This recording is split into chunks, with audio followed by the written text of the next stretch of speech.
அவ் கூட்டல் கடிய, இவ் கூட்டல் கடிய, உவ் கூட்டல் கடிய. ஓகேங்களா, இதை உங்களால சேர்த்து எழுத முடியுதா பாருங்க.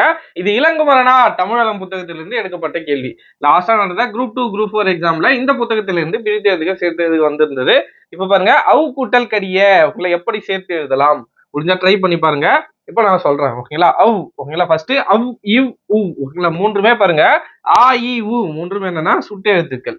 ஆ இ உ என்பது சுட்டு எழுத்துக்கள். அப்போ சுட்டு எழுத்துக்களை அடுத்து ஒரு வகர மெய் இருக்கு. ஓகேங்களா, இதற்கு அடுத்து என்ன இருக்குன்னு பார்த்தோம்னா வறுமொழியில கா இருக்கு. கா என்பது என்ன? வல்லின எழுத்து. இங்க கொடுத்திருக்கிற ரூல்ஸே என்னன்னு பார்த்தோம்னா, அவங்க கொடுத்திருக்கிற விதி என்னன்னா அவ் இவ் உ ஓகேங்களா, இந்த சுட்டு பொருளை உணர்த்தி வருகின்ற வகரமெய் ஓகேங்களா, வகரமெய்க்கு அடுத்ததா வல்லின எழுத்து இருந்தால் அந்த இடத்துல ஆயுதம் மிகும்.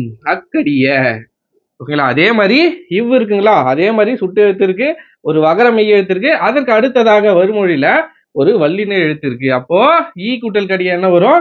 இக்கடியன்னு வரும். ஓகேங்களா, ஈ கூட்டல் கடிய இக்கடிய. ஓகேங்களா, அதே மாதிரிதான் சேம் ப்ரொசீஜர். அதே சுட்டு எழுத்து பக்கத்துல ஒரு வகரமை, இந்த இடத்துல ஒரு வல்லின எழுத்து. அப்ப இந்த இடத்துல என்ன வரும்? ஊக்கடிய. ஓகேங்களா, ஊக்கடிய ஊக்கடிய. ஓகேங்களா, இதே மாதிரி மெல்லின எழுத்து ஓகேங்களா, வல்லின எழுத்து இருக்குங்களா இங்க, இதே மாதிரி இதற்கு பதிலாக மெல்லின எழுத்து வந்தால் என்ன வரும் அப்படின்றத நம்ம அடுத்த வீடியோல பார்க்கலாம். ஓகேங்களா, நோட் பண்ணி வச்சுக்கோங்க. இந்த விதியும் தெரிஞ்சு வச்சுக்கோங்க. ஓகேங்களா, இப்படி எல்லாம் கூட சேர்த்து எழுதலாம். இப்படி கூட புணர்ச்சி விதி இருக்கு, இப்படி கூட புணர்ந்து சொற்கள் இப்படி மாறலாம். ஓகேங்களா, இடையில ஆயுத எழுத்து எங்க வரும் அப்படின்றத தெளிவா புரிஞ்சு வச்சுக்கோங்க. வரப்போற எக்ஸாமுக்கு நமக்கு பயனுள்ளதாக இருக்கும். நன்றி.